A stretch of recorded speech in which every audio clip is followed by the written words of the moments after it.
जय भीम जय मूल्यवासी साथियों। पुनः एक बार एमएनटी न्यूज नेटवर्क देखने वाले सभी दर्शकों का एमएनटी न्यूज नेटवर्क में स्वागत है।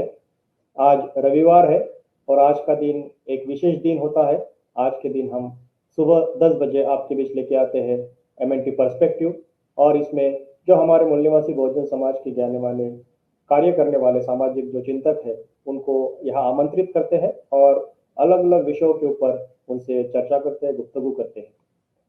सबसे पहले मैं एमएनटी न्यूज नेटवर्क का इस वीडियो देखने वाले सभी साथियों से रिक्वेस्ट करता हूँ कि आज का ये जो वीडियो है, आज का जो विषय है वह बहुत ही महत्वपूर्ण है। यह वीडियो आप अपने सबसे पहले आप अपने फेसबुक का जो आपका पेज है उस पेज पर इसको शेयर कीजिए और वहां से इसको देखिए, और आपके जो साथी है, आपके जो फैमिली फ्रेंड्स है, आपके जो रिलेटिव्स है, उनको भी इस वीडियो देखने के लिए वहां से इन्वाइट कीजिए। साथ ही साथ में जो YouTube पर इस कार्यक्रम को देख रहे हैं उन सभी साथियों से रिक्वेस्ट है कि वे इस वीडियो को लाइक, कमेंट और शेयर जरूर करें और सोशल मीडिया पर इस वीडियो को ज़्यादा से ज़्यादा प्रचारित करें, ताकि यह जो वीडियो है, यह जो महत्वपूर्ण जानकारी है, यह ज़्यादा से ज़्यादा लोगों तक पहुंच सके। यह कोशिश हमारी होनी चाहिए, क्योंकि आज का जो विषय है वह ऐतिहासिक तौर पर उस पर बहुत ज़्यादा चिंतन मनन नहीं किया गया है और ये बहुत ही महत्वपूर्ण विषय है। आज हम प्लासी की लड़ाई और मूल्यवासी बहुजन समाज के जो सैनिक थे उनका क्या योगदान रहा, इस महत्वपूर्ण विषय पर आज हम चर्चा करने जा रहे हैं। तो सभी दर्शकों से मैं गुजारिश करना चाहूंगा कि फेसबुक के माध्यम से, व्हाट्सएप के माध्यम से, यूट्यूब के माध्यम से, ट्विटर के माध्यम से आप इस वीडियो की लिंक जो है वह ज़्यादा से ज़्यादा लोगों तक शेयर करें, ताकि आज का जो ये विशेष कार्यक्रम है और ये महत्वपूर्ण जानकारी है वह ज़्यादा से ज़्यादा लोगों तक पहुंच सके। आज का जो एमएनटी पर्सपेक्टिव में आज हम गुफ्तगू करने जा रहे हैं डॉक्टर विजय कुमार त्रिशरण जी से, और विजय कुमार त्रिशरण जी से हम बातचीत करेंगे। और विजय कुमार त्रिशरण जी का काफ़ी कंट्रीब्यूशन है। वे प्रख्यात सामाजिक चिंतक है, लेखक है, झारखंड से है, और उन्होंने बहुत ही महत्वपूर्ण विषयों पर उनका निरंतर तौर पर रिसर्च चलते रहता है। और अभी भी वो उन्होंने प्लासी की लड़ाई के ऊपर काफी चिंतन मनन किया है, रिसर्च किया है, और उस पर अपना एक आर्टिकल भी उन्होंने लिखा है। तो यह बहुत ही महत्वपूर्ण आर्टिकल है, प्लासी की लड़ाई और मूल निवासी बहुजन सैनिकों की भूमिका। इस विषय पर आज हम उनसे गुफ्तगू करने जा रहे हैं। तो आज के इस विषय पर हम ज्यादा वक्त न गवाते हुए हम आमंत्रित करना चाहेंगे मूल निवासी डॉक्टर विजय कुमार त्रिशरण जी का। बहुत बहुत स्वागत है सर आपका आज के इस विशेष कार्यक्रम में एमएनटी पर्सपेक्टिव में। जय भीम जय मूल्यवासी सर। जय भीम जय मूल निवासी। बहुत बहुत स्वागत आज है का सर जो आपका। जी बहुत बहुत स्वागत है सर आपका आज के इस कार्यक्रम में। और आज का ये जो विशेष कार्यक्रम है वह विशेष कार्यक्रम आज ये जो सारे सोशल मीडिया पर प्रसारित हो रहा है, उस विशेष कार्यक्रम में आज का ये विशेष विषय जो है जिस पर हम बातचीत करने जा रहे हैं, उस विषय के ऊपर जाने से पहले सबसे पहले हम ये जानना चाहेंगे सर कि ये जो विषय के ऊपर आपने रिसर्च किया हुआ है प्लासी की लड़ाई से को लेकर, तो सबसे पहले हम ये जानना चाहेंगे कि जो अंग्रेज ब्रिटिश सरकार यहाँ पर आई, या British east India company Bharat में आई 17वीं शताब्दी के पूर्वार्ध में, जो यहाँ पर आई व्यवसाय के माध्यम के लिए, व्यवसाय को बढ़ावा देने के लिए, और धीरे धीरे करके वो यहाँ पर अपना जो व्यवसाय है वो बढ़ाने की कोशिश की। तो सबसे पहले हम ये जानना चाहेंगे कि ये जो समय था, पर्टिकुलरली 16वीं सदी और 17वीं सदी का जो समय था, उस समय पे खासतौर से मूल्यवासी बहुजन समाज के जो लोग थे उनकी सामाजिक स्थिति किस तरह से थी, मतलब उनका सामाजिक जो मतलब उनका परिस्थिति थी वो किस परिस्थिति से गुजर रहे थे, उसके बारे में हम सबसे पहले आपसे जानना चाहेंगे sir, doctor Vijay Kumar Krishna sir. जी सभी धम्म मित्रों को जय भीम, नमो बुद्धाय, जय मूल निवासी। आज हम लोग एक महत्वपूर्ण विषय पर चर्चा करेंगे, और महत्वपूर्ण विषय ये है कि पलासी वार में मूल निवासी बहुजनों की भूमिका। पलासीवार की चर्चा इसलिए जरूरी है कि पलासीवार में मूल निवासी बहुजन समाज के बहुत सारे सैनिक योद्धा अपने वीरता और पराक्रम को दिखा करके पलासीवार को पलासीवार में ईस्ट इंडिया कंपनी के सेना को, ईस्ट इंडिया कंपनी के जो कमांडर लॉर्ड क्लाइव है उसको विजय दिलाई थे। पलासीवार क्यों महत्वपूर्ण है, इसके लिए हमें इसके पृष्ठभूमि में जाना पड़ेगा। मैं थोड़ा सा इसको कोरेगांव की जो वार है उसे तुलना करते हुए इसके पृष्ठभूमि में प्रवेश करूंगा कि वर्तमान में जिस तरह से मूल निवासी बहुजन समाज के यूथ लोग, सारे स्त्री पुरुष कोरेगांव में अपने पूर्वज सैनिकों की भूमिका पर और उनकी वीरता पर गौरवान्वित होते हैं। किस तरह से उन्होंने पेशवाओं को पराजित करके मान सम्मान के पथ पर आगे बढ़ा और आगे आने वाली पीढ़ी के लिए मार्ग प्रशस्त किया, ठीक उसी प्रकार ये पलासीवार है। तो कोरेगांव 1 जनवरी 1818 को जो हुआ था उसके बारे में काफी ख्याति है, लोगों में काफी जागरूकता है और इसीलिए हम 1 जनवरी को शौर्य दिवस मनाते हैं, विजय दिवस मनाते हैं। लेकिन इसके पहले 1757 में भी एक युद्ध हुआ था जो नवाब सिराजुद्दौला और लॉर्ड क्लाइव के बीच हुआ था, जिसमें हमारे मूल निवासी अछूत सैनिकों की बहुत बड़ी भूमिका थी। क्योंकि मूल निवासी में ओबीसी भी आते हैं, शेड्यूल कास्ट के भी लोग आते हैं, शेड्यूल ट्राइब के भी लोग आते हैं, धर्म परिवर्तित अल्पसंख्यक समुदाय के भी लोग आते हैं, लेकिन अनटचेबिलिटी सिर्फ शेड्यूल कास्ट से ही होती है। तो इसलिए यह युद्ध जो है महत्वपूर्ण है। इसका जो प्लासी वार डे है 23 जून को है, क्योंकि 23 जून 1757 को प्लासी वार हुआ था, नवाब सिराजुद्दौला और लॉर्ड क्लाइव के बीच में। तो ये परिस्थितियां कैसी हुई और कैसे मूल निवासी सैनिक उसमें शामिल हुए, इसके पृष्ठभूमि में थोड़ा सा हमें जाना पड़ेगा। हम सब जानते हैं कि ईस्ट इंडिया कंपनी, ब्रिटिश की ईस्ट इंडिया कंपनी 1608 ईस्वी में हमारे देश में व्यापार करने के लिए आई थी, रानी एलिजाबेथ द्वारा अधिकार पत्र प्राप्त करके। उस समय हमारे देश में मुगलों का शासन था। अंग्रेज अपनी बुद्धिमत्ता और चातुर्यपूर्ण कार्यशैली के द्वारा भारत के महानगरों में व्यापार स्थापित किए और प्रगति के राह पर आगे बढ़े। उस समय मुगल सल्तनत के जो बादशाह थे वो औरंगजेब थे।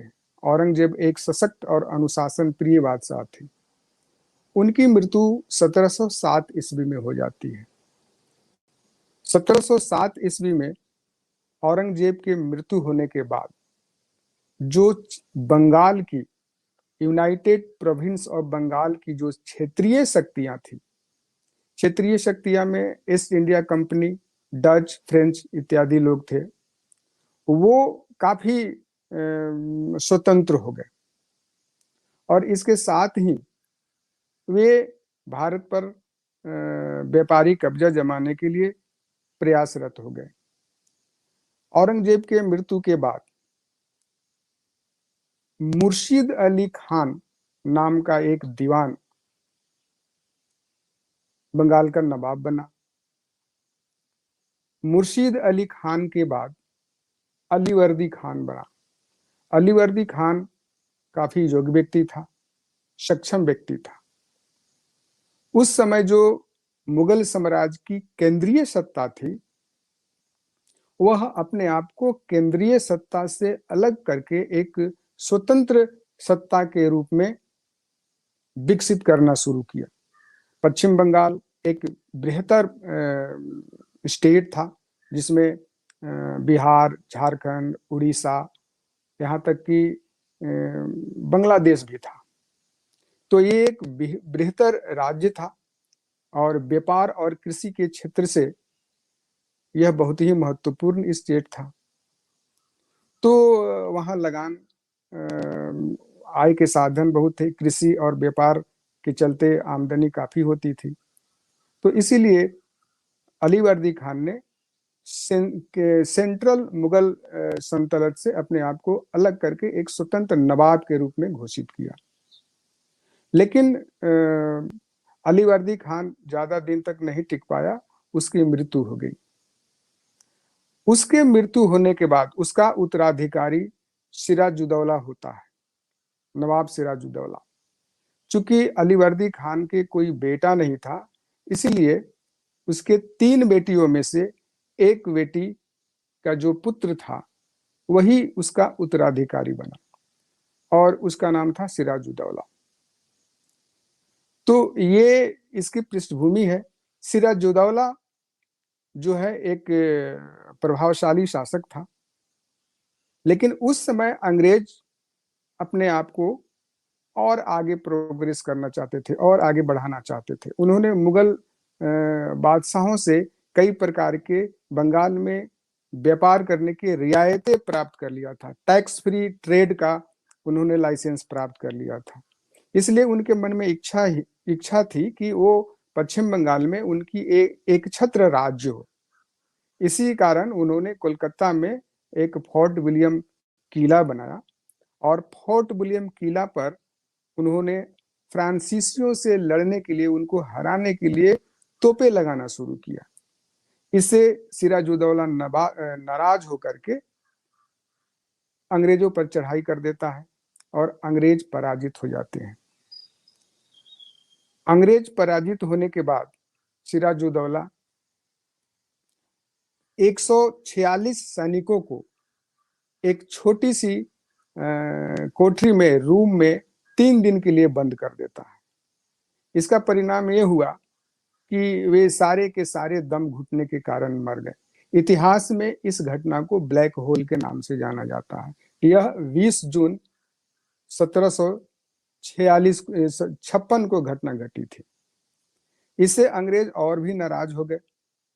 उस समय मद्रास में लॉर्ड क्लाइव काम देख रहे थे अंग्रेजों का।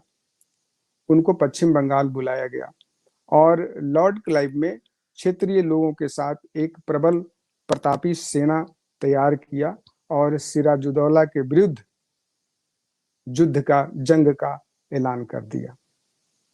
हम सभी जानते हैं कि भारत में वर्ण व्यवस्था, छुआछूत, अस्पृश्यता का बोलबाला काफी था और 1747 के आसपास में तो कितनी होगी यह कल्पना से बाहर है। तो सिराजुद्दौला अपने सेना में सिराजुद्दौला के विरुद्ध युद्ध का ऐलान करने के लिए लॉर्ड क्लाइव ने सेना में क्षेत्रीय लोगों को भर्ती करना शुरू किया और युद्ध का ऐलान हो गया। सिराजुद्दौला के सेना में काफी लोग थे।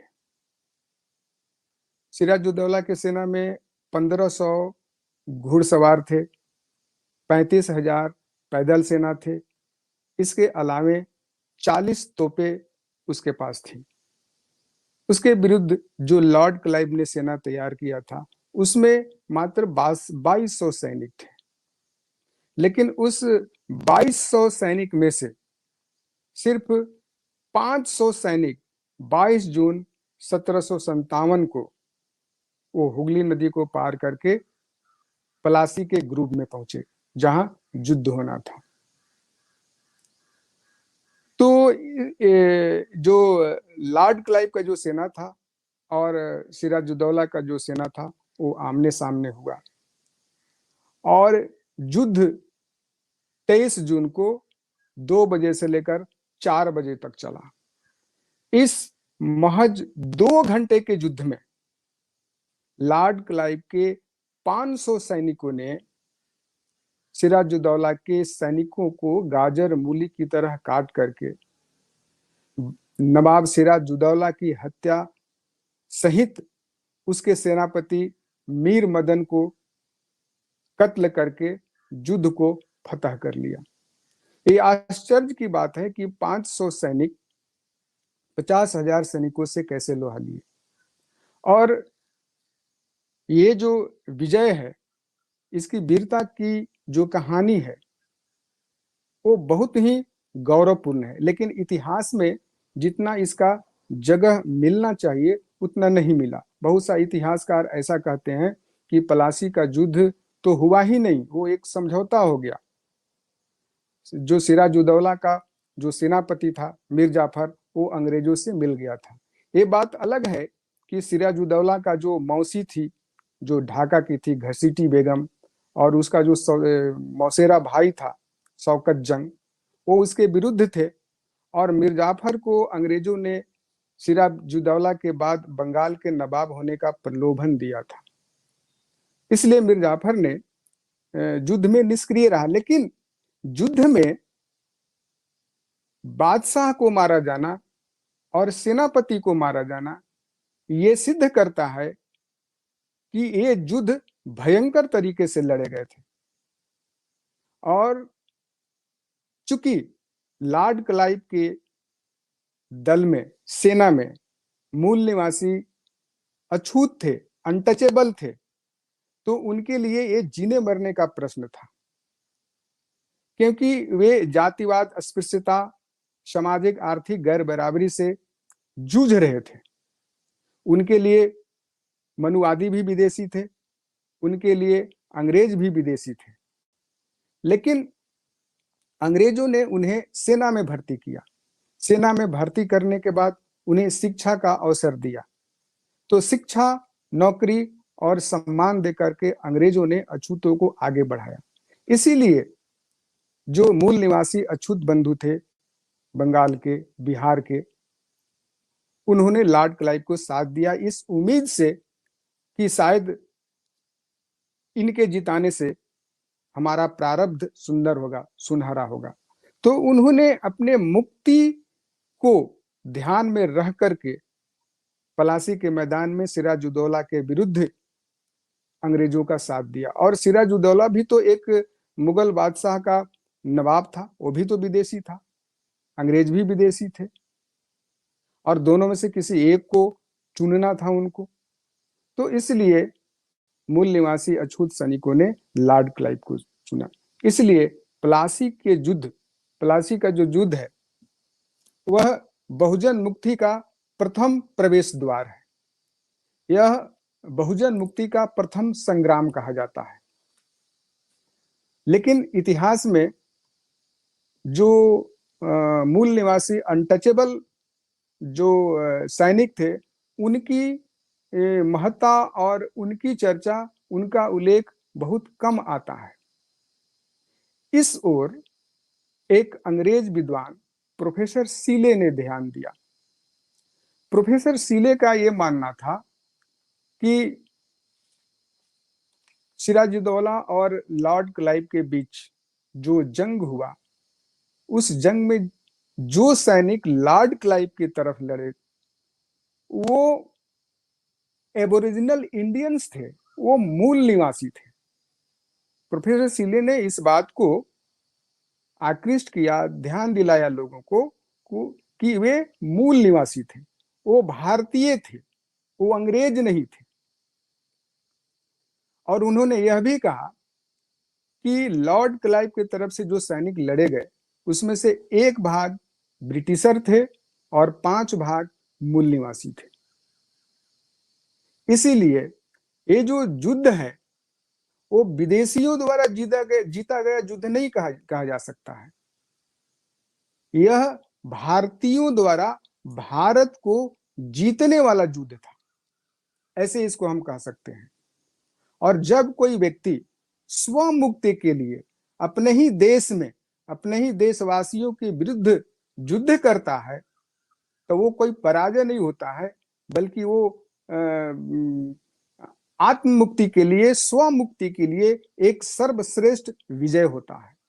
प्रोफेसर सीले ने ये ध्यान में लाया इतिहास में।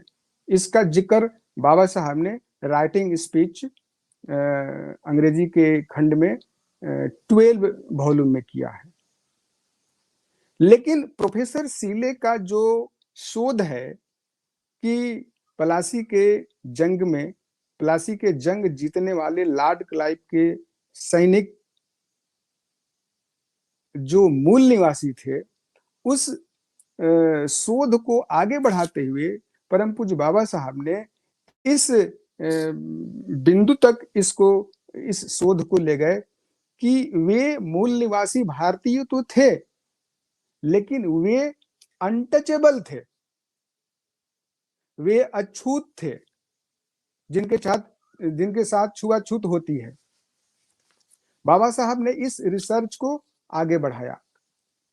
बाबा साहब ने कहा है कि प्लासी के मैदान में लॉर्ड क्लाइव की तरफ से लड़ने वाले जो सैनिक थे वे एबोरिजिनल इंडियन थे, अनटचेबल थे और वे दुसाध जाति के थे, क्योंकि बिहार और बंगाल में दुसाध जाति बहुत होते हैं और दुसाधों को इतना हीन दृष्टि से देखा जाता है कि इधर एक कहावत प्रचलित है कि दुसाध इतना नीच जाति होता है कि इसके छुआने से 21 तह हड्डियां छुआ जाती है, जहां यह बैठता है वहां की धरती अछूत हो जाती है। तो लॉर्ड क्लाइव के सैनिक में दुसाध जाति के मूल निवासी सैनिक थे। बाबा साहब ने इस बात को शोध में लाया। इसकी चर्चा, इसका जिक्र बाबा साहब ने अंग्रेजी के 12 खंड में किया है। तो बाबा साहब ये कहते हैं कि उन्होंने अपने निष्कर्ष में ये बतलाया कि जिन्होंने लॉर्ड क्लाइव के साथ प्लासी का युद्ध लड़ा, ये बाबा साहब का कथन है कि जिन्होंने लॉर्ड क्लाइव के साथ प्लासी का युद्ध लड़ा वे दुसाध जाति के थे और जो कोरेगांव का जंग लड़े वे महार जाति के थे। तो बाबा साहब सीले के जो शोध है उसको आगे बढ़ाते हुए इस बिंदु पर अपने शोध को ले गए कि लॉर्ड क्लाइव के सैनिक में जिन्होंने युद्ध जीता आत्ममुक्ति के लिए वे मूल निवासी थे, अछूत थे और दुसाध जाति के थे। इस बात को H.H. रिजले ने अपने शोध में लिखा है कि प्लासी युद्ध में लॉर्ड क्लाइव की ओर से लड़ने वाले सेना में अधिकांश सैनिक दुसाध जाति के थे और जिस प्रकार मूल निवासी अछूत सैनिकों ने जिस मुक्ति संग्राम का आगाज किया उसे अंजाम दिया 1818 में महार जाति के अस्पृश्य सैनिकों ने, क्योंकि 1757 का जो प्लासी वार था वो मूल निवासियों के मुक्ति का प्रवेश द्वार था। अगर प्लासी नहीं होता तो कोरेगांव नहीं होता। क्यों नहीं होता, हम इसको आगे देखेंगे। प्लासी युद्ध पर जिस विद्वानों ने, जिस इतिहासकारों ने, खोजी इतिहासकारों ने जो बात कहा है कि वे अछूत थे, मैं इस पर आगे बात बढ़ाते हुए बाबा साहब की बातों को पुनः मैं उद्धृत करना चाहूंगा कि बाबा साहब ने लिखा है कि जोधा प्रवृत्ति के कारण ही ईस्ट इंडिया कंपनी ने बंगाल आर्मी में दुसाध और बंबई के आर्मी में महार जाति को शामिल किया था और महार प्रथम भारतीय थे जो यूरोपियंस के संपर्क में आए थे। इसीलिए ब्रिटिश सेना ने अछूतों को सेना में भर्ती कर उनकी योग्यता और वीरता का फायदा उठाया।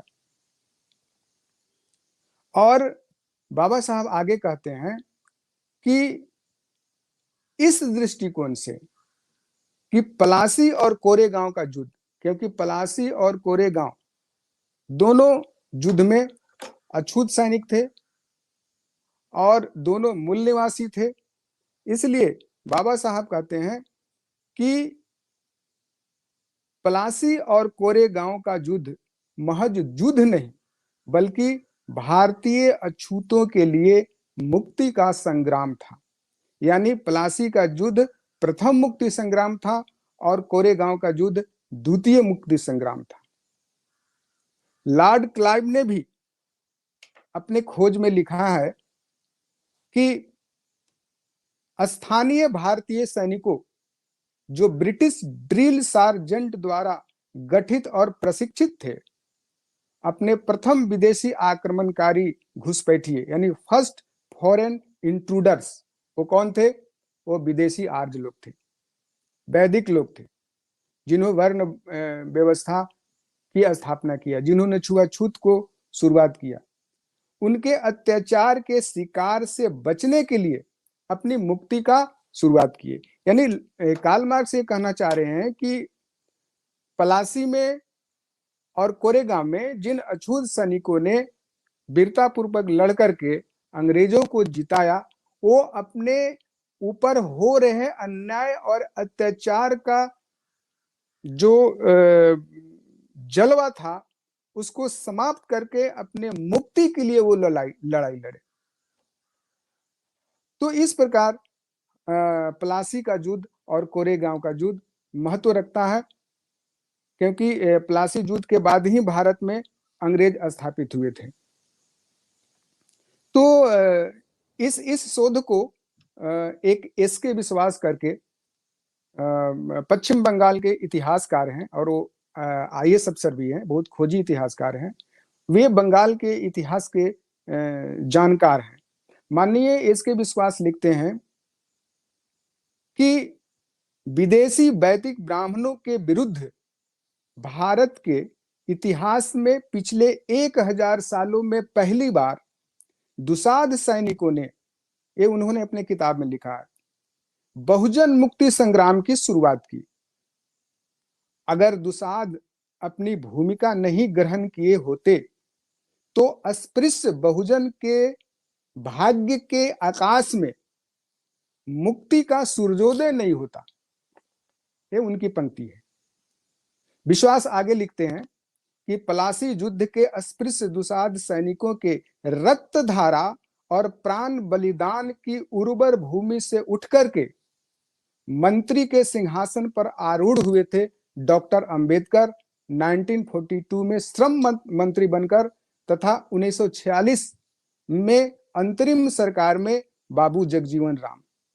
इस दृष्टिकोण से प्लासी युद्ध काफी महत्वपूर्ण है, क्योंकि प्लासी युद्ध के बाद भारत में अंग्रेज स्थापित हुए।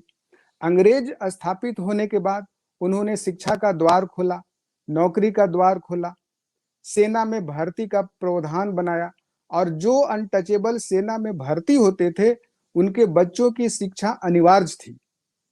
तो शिक्षा और नौकरी के कारण अनटचेबल समाज में एक नई रोशनी आई और उस रोशनी में वो प्रारब्ध की ओर बढ़े।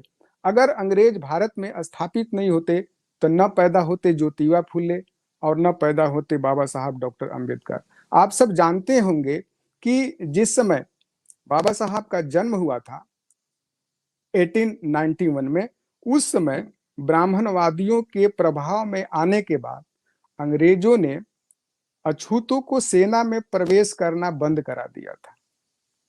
इसीलिए उस समय नौकरी और शिक्षा बहुत दिक्कत होती थी। इसलिए बाबा साहब के पिता रामजी सकपाल ने बाबा साहब के सतारा में प्रवेश करने के लिए कई अंग्रेज अफसरों को विनती की, और उन्होंने हवाला दिया कि हमारे पूर्वजों ने आपकी सेना में नौकरी किया है, आपका साथ दिया है, तो मेरे पुत्र का एडमिशन ले लें।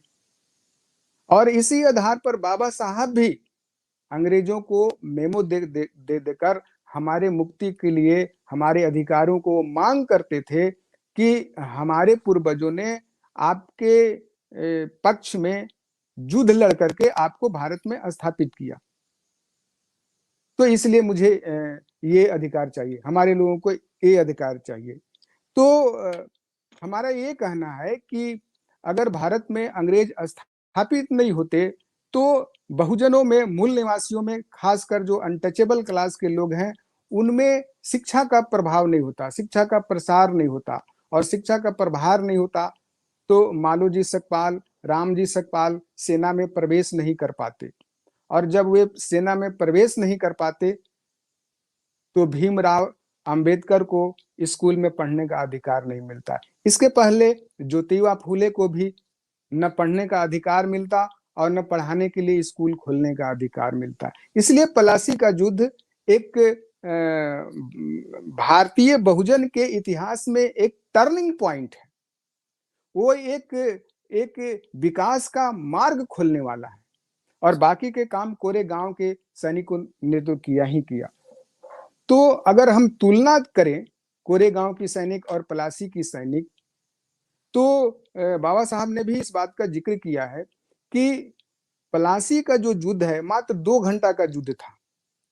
अब कोई व्यक्ति, जैसे एक देहात में कहावत है कि आगे कुआं पीछे शेर, तो अब उस परिस्थिति में व्यक्ति क्या किया जाए?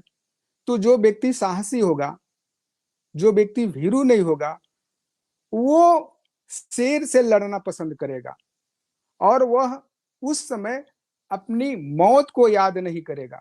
वह सिर्फ इस बात को ही याद करेगा कि हमको शेर के विरुद्ध फाइट करना है और इसको पराजित करना है। यही हाल प्लासी के सैनिकों का था। इसीलिए 500 सैनिकों की टुकड़ी ने सिराजुद्दौला के विशाल सैनिकों को रौंद करके राजा समेत सेनापति को मारकर युद्ध को फतह कर लिया। तो ये फतह लॉर्ड क्लाइव की नहीं थी, ये फतह ब्रिटिशरों की नहीं थी, ये फतह मूल निवासी समाज की थी, जो कि मुक्ति और उन्नति का प्रारब्ध लिखा। तो प्लासी युद्ध में 500 सैनिक 2 घंटा लड़े, जबकि कोरेगांव में 500 सैनिक 18,000 सैनिकों के विरुद्ध लड़े, और ये जो युद्ध था वो 24 घंटा चला। और कोरेगांव का युद्ध तब हुआ जबकि भारत में अंग्रेज स्थापित हो गए थे और अछूतों को शिक्षा और नौकरी का द्वार खुल चुका था।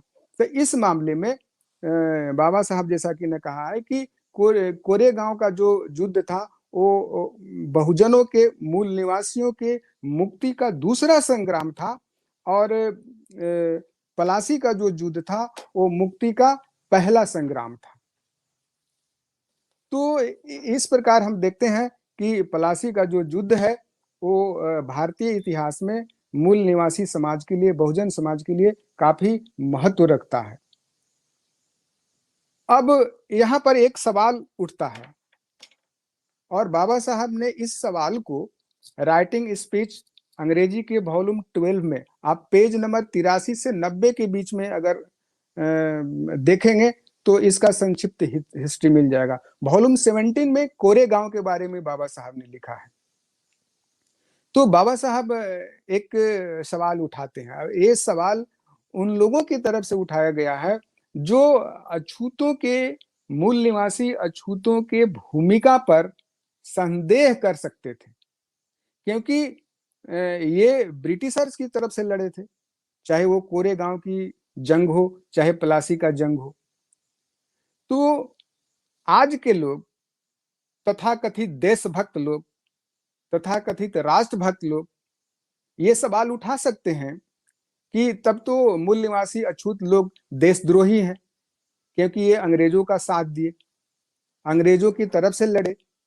तो इस संबंध में बाबा साहब का ये कहना है कि कुछ लोग अछूतों के अंग्रेजों को जितवाने में सहयोग करने के कृत्य को देशद्रोहिता की संज्ञा दे सकते हैं, परंतु इस मामले में अछूतों की भूमिका बिल्कुल निष्पक्ष था।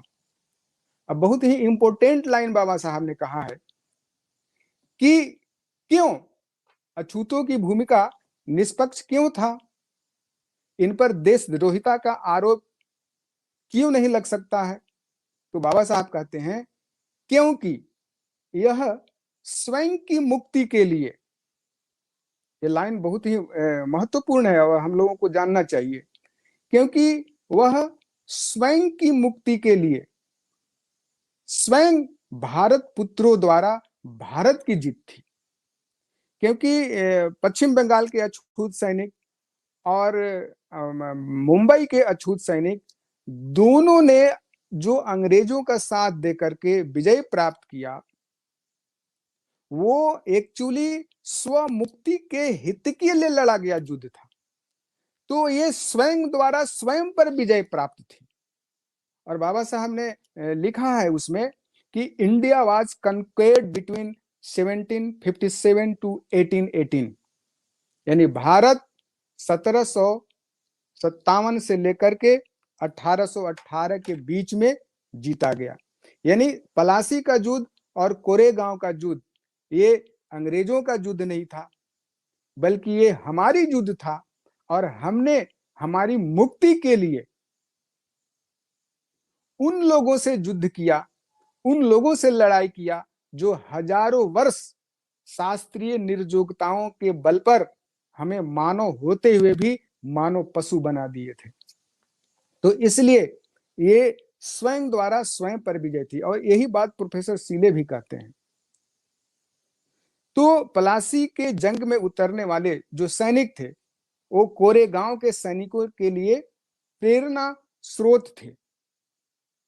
इसीलिए कहा गया है कि जो पलासी का युद्ध है वो बहुजन मूल निवासी मुक्ति का प्रथम स्वतंत्रता संग्राम है, और कोरेगांव का जो युद्ध है वो द्वितीय स्वतंत्रता संग्राम है बहुजन मुक्ति का।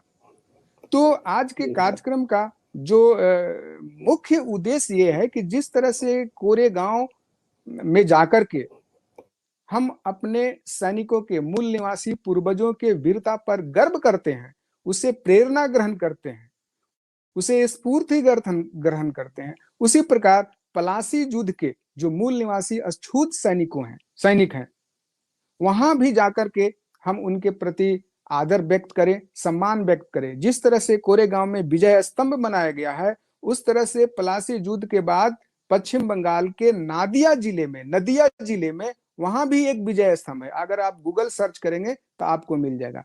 लेकिन चूंकि पलासी युद्ध के बारे में बहुत कम लोगों की जानकारी है, और पलासी युद्ध में कौन लड़ा इसके बारे में भी बहुत कम लोगों की जानकारी है, इसलिए हमारे बहुजन समाज के लोग पलासी युद्ध में अपने मूल निवासी पूर्वजों की भूमिका के प्रति अनजान है, अवेयर है, लेकिन ये जागरूकता लाने की चीज है।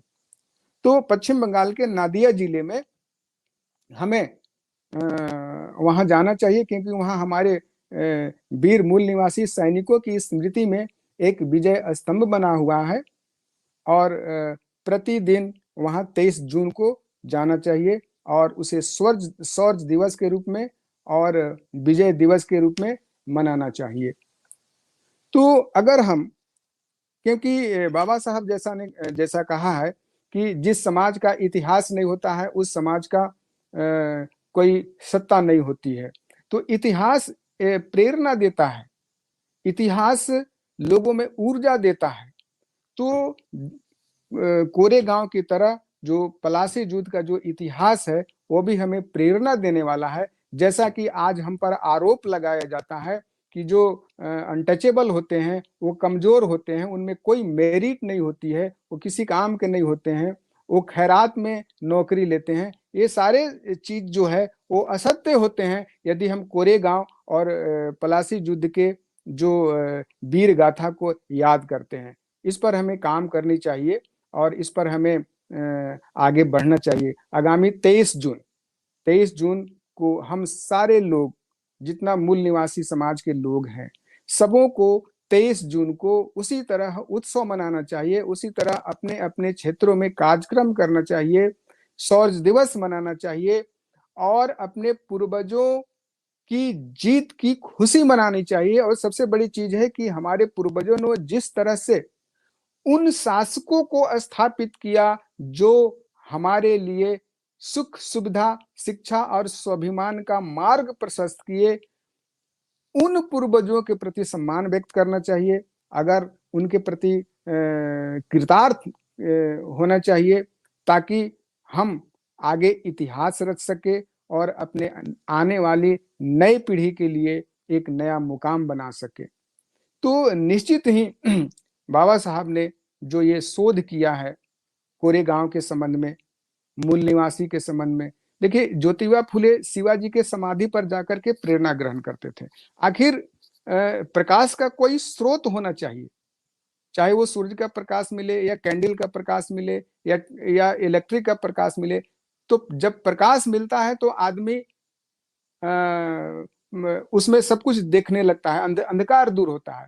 इसी प्रकार जब हम अपने पूर्वजों की वीरता के बारे में जानते हैं, आखिर ज्योतिबा फुले शिवाजी के समाधि पर क्यों जाते थे? इसलिए जाते थे कि शिवाजी के वीरता से उनको, वीरता की कहानी से उनको प्रेरणा मिलती थी। उसी प्रकार बाबा साहब कोरेगांव के विजय स्तंभ पर जाते थे और वहां जाने से वो अपने पूर्वजों से प्रेरित होते थे, ऊर्जा मिलती थी।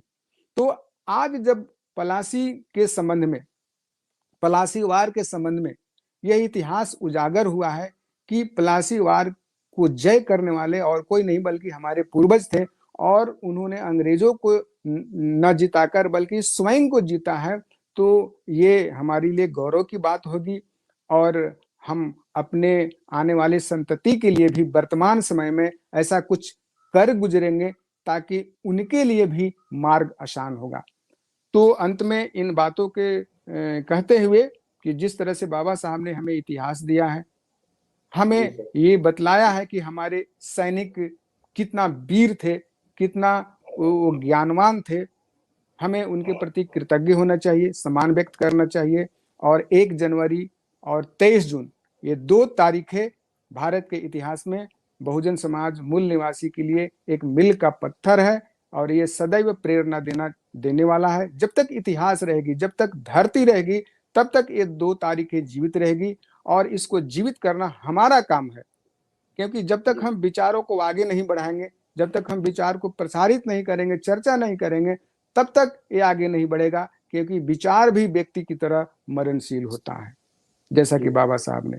तो आज पलासी के युद्ध में आपसे बात करके मुझे भी बहुत काफी प्रसन्नता हुई कि हमारे समाज के लोग, मूल निवासी समाज के लोग इसके बारे में जाने, और भी इसको जानने की जरूरत है, और भी शोध करने की जरूरत है। क्योंकि अभी तक जो इतिहास लिखा गया है वो मनुवादियों द्वारा ही लिखा गया है। तो हमारे समाज के लोगों को खोजी प्रवृत्ति का बनना चाहिए, और कुछ ईमानदार अंग्रेजों ने जो इतिहास लिखा है और जिसको बाबा साहब ने परिष्कृत करके अपने लेखन में शामिल किया है, उसको पढ़ना चाहिए ताकि हमें प्रेरणा मिलती रहे। इन्हीं शब्दों के साथ जय भीम, नमो बुद्धाय, जय मूल निवासी। जी सर, आपने बहुत ही अच्छे तरीके से ये जो प्लासी का युद्ध है उसकी शुरुआत से लेकर अंत तक का जो सफर है, और उसका भीमा कोरेगांव का जो लड़ाई है उसके साथ में भी उसको कोरिलेट करते हुए जो रिसर्च स्कॉलर्स ने आज तक इस मामले में, इस पर्टिकुलर प्लासी युद्ध के बारे में जो उनके रिसर्च है उसको भी हमारे एमएनटी न्यूज़ नेटवर्क के दर्शकों के सामने रखा है। निश्चित तौर पर ये जो विषय है, क्योंकि स्कूलों में भी यह नॉर्मली प्लासी के युद्ध के बारे में थोड़ा बहुत पढ़ाया जाता था, मतलब इतिहास के पन्नों में, लेकिन जिस तरीके से वो बताया गया जाता है, या जिस तरीके से प्रोपोगेट किया जाता है, जिस तरह से भी लिखा गया है, वो निश्चित तौर पर मतलब रियल इतिहास नहीं है। जो मतलब सिर्फ अंग्रेजों द्वारा ब्रिटिश इंडिया कंपनी को यहाँ पर ज्यादा अपने पैर फैलाने के लिए प्लासी युद्ध का एक मतलब उसको उस तरह से प्रोपोगेट किया गया है। तो निश्चित तौर पर ये जो ऐतिहासिक रिसर्च है, यह हमारे जो मूल निवासी बहुजन समाज के जो लोग हैं उनके लिए प्रेरित रहेगा और प्रेरणा मिलेगी।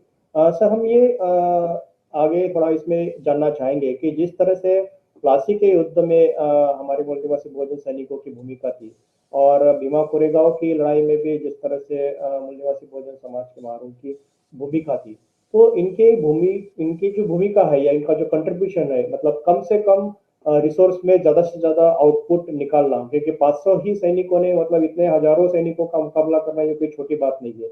उनमें एक जो युद्ध कौशल है, जो डेडिकेशन है, या उनमें जो कमिटमेंट है, वह निश्चित तौर पर एक मतलब लड़ाऊ कौम के तहत ये जो मूल निवासी बहुजन समाज की कौम है उसको देखा गया है। और उसी दिशा में इवन अंग्रेजी जो राज था उसमें भी मतलब अलग अलग तरीके से ये जो बटालियंस है उसको भी मतलब रिकॉग्नाइज करके उनको स्थान दिया गया था, उनके लड़ाऊ उनकी जो जी जी वृत्ति है उसको देखते हुए। तो इस लड़ाऊ वृत्ति को जो मतलब ब्रिटिश सरकार को इसका फायदा हुआ, मतलब लड़ाई वो जीते।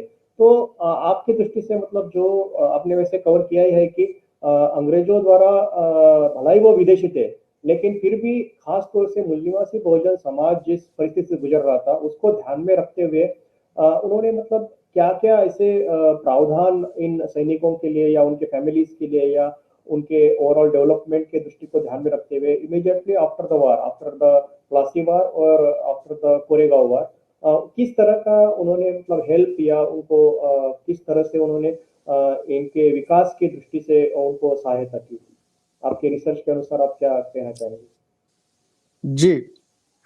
जैसे मैंने कहा अपने वक्तव्य में कि अंग्रेजों के आने के पहले मुगल साम्राज्य के लोग यहाँ के मूल निवासियों को अपने सेना में रखते थे, लेकिन अंग्रेजों के आने के बाद यहाँ के मैं पहले ये बता दूं कि जो अंग्रेज थे, अंग्रेज बहुत बड़े शिक्षा ग्रहण करने में शौकीन थे। वो बहुत बड़े खोजी प्रवृत्ति के थे। रीजले जैसे विद्वानों ने भारत के सभी प्रोविंस के सभी जातियों के बारे में उसका सोशियोलॉजिकल स्टडी किया। वो जातिवार स्टडी किया, उनको हर जाति के बारे में, उनके रहन सहन, उनके संस्कृति, उनके स्वभाव सब मालूम था। तो इसीलिए अंग्रेजों ने यहाँ के जो अनटचेबल्स लोग थे, जैसे कि महार, चमार, दुसाद, ऐसे जो जातियां हैं, उन जातियों को सेना में एंट्री दिया, सेना में प्रवेश कराया। उस समय तक जो सवर्ण समुदाय के लोग थे वो सेना में एंट्री नहीं लिए थे। तो जब सेना में एंट्री लिया मूल निवासी अछूत समाज ने, तो अंग्रेजों ने देखा कि इनको जो बेसिक सुविधाएं हैं वो नहीं है, शिक्षा की बहुत कमी है।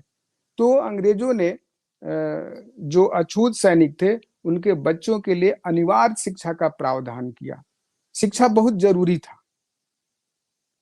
उसके लिए स्कूल खुले। जब ईस्ट इंडिया कंपनी भारत में शासन कर रही थी, 100 साल ईस्ट इंडिया कंपनी शासन की और 100 साल ब्रिटिश हुकूमत सीधे किया, क्योंकि 1757 के बाद, 1857 के बाद जो भारत का जो पहला स्वतंत्रता संग्राम था, 1857 के बाद ब्रिटिश हुकूमत सीधे सीधे ईस्ट इंडिया कंपनी से सत्ता हस्तांतरण करके वो हुकूमत चला रही थी।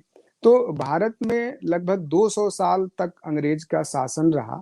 इसको हम दो भागों में बांट सकते हैं कि 1757 से लेकर के 1857 तक ईस्ट इंडिया कंपनी का रूल था, और 1858 से लेकर के 1947 तक सीधे ब्रिटिश हुकूमत थी। तो जब ईस्ट इंडिया कंपनी भारत में स्थापित हुई, तो आप सब जानते हैं कि 1834 ईस्वी में लॉर्ड मैकाले भारत आते हैं। और लॉर्ड मैकाले जब भारत में आते हैं तो उस समय जो ब्रिटिश की महारानी थी एलिजाबेथ, उसने ईस्ट इंडिया कंपनी को एक शर्त पूरा करने के लिए दी थी कि आपको जो एबोरिजिनल इंडियंस हैं उन पर शिक्षा दीक्षा के लिए कुछ फंड खर्च करना है। तो उसी सिलसिले में लॉर्ड क्लाइव भारत में आए थे 1834 में। और उसके पहले जो संस्कृत और अरबी फारसी यही सब चलता था, यानी भारत में जो शासन था वो हिंदुओं के लिए मनुस्मृति था संविधान, और मुसलमानों के लिए वो कुरान था। उसी आधार पर चलता था शासन। लेकिन 1834 में जब लॉर्ड क्लाइव भारत में आए तो सबसे पहले दो काम किया उन्होंने। पहला काम ये किया कि उन्होंने नई एजुकेशन सिस्टम को लॉन्च किया। जो पहले संस्कृत और अरबी में ही पढ़ाई होती थी, अब उन्होंने अंग्रेजी को इंक्लूड कर दिया। तो अंग्रेजी के इंक्लूड करने से बहुत सारे लोग अंग्रेजी सीखे, वे विदेश की दुनिया क्या होती है इसके बारे में जाने, और विदेश भी भारतीयों के बारे में जाने, और इससे स्वतंत्रता के लिए लड़ने वाले जो स्वतंत्रता सेनानी थी उनको भी फायदा हुआ, जैसे तिलक को, जवाहरलाल नेहरू को, सरदार पटेल को, क्योंकि ये भी बैरिस्टर थे, ये भी अंग्रेजी सीखे और विदेशों में गए थे पढ़ने के लिए। तो अंग्रेजों को भारत में स्थापित होने से न केवल मूल निवासियों को फायदा हुआ, बल्कि भारत में उन लोगों को भी फायदा हुआ जो स्वतंत्रता संग्राम के सेनानी अपने आप को मानते हैं। तो अंग्रेजी शिक्षा से ये फायदा हुआ। दूसरा, 6 अक्टूबर 1860 को लॉर्ड मैकाले ने यूनिफॉर्म मतलब कि लॉ बिफोर इक्वलिटी, कानून सबके लिए समान है नीति के तहत आईपीसी लॉन्च किया, इंडियन पेनल कोड लॉन्च किया, जहां इंडियन पेनल कोड के पहले, इंडियन पेनल कोड लागू होने के पहले मनुस्मृति के आधार पर, वर्ण व्यवस्था के आधार पर न्याय होते थे, जाति आधारित न्याय होते थे, वहां लॉर्ड मैकाले द्वारा इंडियन पेनल कोड लागू किए जाने के बाद अब सब कोई समान हो गए। अगर कोई किसी की हत्या करता था तो उस पर सेक्शन 302 लगता था, चाहे वो ब्राह्मण हो, चाहे वो शूद्र हो, चाहे वो कोई भी जाति का हो। लेकिन इसके पहले नहीं। इसके पहले भी 1773-74 में ईस्ट इंडिया कंपनी ने east India company regulation act लाया, और इसी रेगुलेशन एक्ट के तहत कलकत्ता का एक नंद कुमार देव नाम करके ब्राह्मण को फांसी दी गई थी। और भी बहुत सारे अंग्रेज ने जो भारत की जो रूढ़िवादी व्यवस्था थी, जैसे सती प्रथा है, उसको खत्म किया। पहले चक्र पूजा होता था, जब भक्त लोग जो है से घूमते हुए चक्र में अपने आप को कील गाड़ करके उसमें घुमाते थे। पुरी में जो रथ निकलता था उस रथ के चक्का के नीचे सो जाते थे, क्योंकि उस रथ के चक्का से मरने के बाद उनको स्वर्ग मिलता था। गंगा प्रवाह की जो प्रथा थी, कोई आदमी को अगर संतान नहीं होता था तो वो मनौती करता था कि जो पहला संतान होगा उसको हम गंगा में प्रवाह कर देंगे। बलि प्रथा थी, नर बलि प्रथा थी। तो ये सब जो रेगुलेशन एक्ट था उसके तहत खत्म किया गया। तो अंग्रेजों की ये जो है से योगदान था शिक्षा में, कानून में, जिसके चलते मैंने कहा कि हमारे जो स्वतंत्रता सेनानी हैं, बाबा साहब अम्बेडकर हैं, उसके पहले ज्योतिबा फुले हैं, ये सबको वृद्धि करने का मौका मिला। लेकिन अंग्रेजों को भारत में राज करना था, इसीलिए वे ब्राह्मणों को नाखुश नहीं करना चाहते थे। जब सवर्ण समुदाय के लोग सेना में एंट्री लिए तो अछूतों की दुर्दशा शुरू हो गई। 1891 में अंग्रेजों ने अछूतों को, अनटचेबल्स को सेना में भर्ती बंद कर दिया था, जिस समय बाबा साहब का जन्म हुआ था। तो उस समय एक समस्या उत्पन्न हो गई थी, इसलिए उनके पिताजी रामजी सकपाल को बाबा साहब के एडमिशन के लिए बहुत प्रयत्न करना पड़ा। और सेना में भर्ती इसलिए बंद कर दिया गया था कि सेना में अनटचेबल भी होते थे, सेना में सवर्ण भी होते थे। तो खाना मेस में बनता था सैनिकों का, तो अनटचेबल से उनके खाना को उनका खाना अपवित्र हो जाता था। हमारे गांव में, जहां मैं पलामू, झारखंड के पलामू में रहता हूं, वहां पर एक 80 साल के बुजुर्ग हमें बताया था कि जब अंग्रेज लोग सभी को सेना में प्रवेश करने लगे तो अगर किसी एक कंपनी में 500 सैनिक होती थी तो 500 चूल्हा जलता था, इसमें समय की बर्बादी होती थी। तो एक अंग्रेज अफसर ने इस डिस्क्रिमिनेशन को मिटाने के लिए एक डंडा लेकर के सभी चूल्हों को गिनती किया, और गिनती करने वक्त सभी चूल्हों को वो टच करता था, 1 2 3 ऐसे करके। इसे सवर्ण समुदाय के लोग नाराज हो गए कि उसका चूल्हा छू करके फिर डंडी से मेरा चूल्हा छू दिया। तो ये आलम था, ये नजारा था सवर्णों के सेना में प्रवेश करने से। इसीलिए सवर्णों के कहने से लॉर्ड किचेनर जो अंग्रेज था, उन्होंने दलितों को, उन्होंने अछूतों को सेना में एंट्री बंद कर दिया। इसलिए समस्या खड़ी हो गई, वरना पहले अंग्रेज तो अच्छा काम कर रहे थे। तो जी इसी सर। तरह से बाबा साहब का जब समय आया तो अंग्रेजों को हमेशा ये बोलते थे कि किस तरह से हमारे पूर्वजों ने आपको भारत में स्थापित करने का काम किया है, इसलिए हमें एक एक प्रकार का आपसे वो अवसर मिलनी चाहिए जो अवसर हमारे पूर्वजों ने आपको यहाँ स्थापित होने में दिया। और अंग्रेज बाबा साहब की बात सुनते थे। वो जो कॉमनल अवार्ड था जी वो जी मैकडोनाल्ड ने दिया था।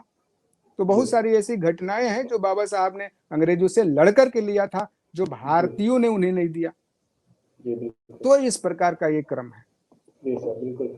बहुत ही बढ़िया रहा सर आज का ये जो पूरा जानकारी है, खासतौर से प्लासी युद्ध और कोरेगांव युद्ध की जो ओवरऑल ऐतिहासिक लेवल पे कंट्रीब्यूशन है, जो कि मतलब इतिहास में उसको दबाया गया है, या जितना जानकारी होना चाहिए, जितना रिसर्च उसके ऊपर होना चाहिए। भीमा जी। कोरेगांव विजय स्तंभ का तो हुआ है, लेकिन प्लासी का जो ये विजय स्तंभ है, वहाँ पर अभी हम्म। भी मतलब रिसर्च करने की जरूरत है। जिस तरह जी। से भीमा कोरेगांव विजय स्तंभ के बारे में जानकारी उपलब्ध है, उसी तरह से अगर इस विजय स्तंभ के बारे में भी वहाँ के जो ग्राउंड है, जिस ग्राउंड पर ये लड़ाई लड़ी गई थी, उस पर भी अगर आने वाले दिनों में रिसर्च होगा तो निश्चित तौर पर बहुत सारी बातें जो है, बहुत सारा जो छुपा हुआ इतिहास है, खासतौर से हमारी लड़ाऊ जो कौम थी, उस लड़ाऊ लड़ाऊ कौम को ध्यान में रखते हुए बहुत सारा रिसर्च बाहर आ सकता है, और यह जी। जी। निश्चित ही आने वाले दिनों में यह प्रेरणादायी रहेगा।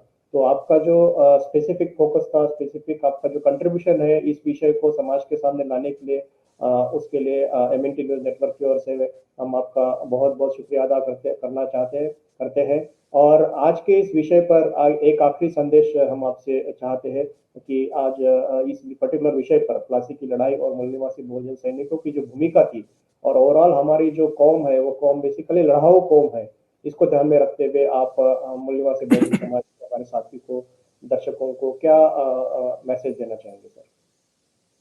हम मैसेज यही देना चाहते हैं कि हमारे जितना भी मूल निवासी समाज के सदस्य लोग हैं, वे इस बात का गांठ बांध ले कि वे एक वीर योद्धा, न केवल वीर योद्धा लड़ाकू कौम के वंशज हैं, बल्कि वे हर तरह के कलाओं और विद्याओं से निपुण पूर्वजों को वंशज हैं।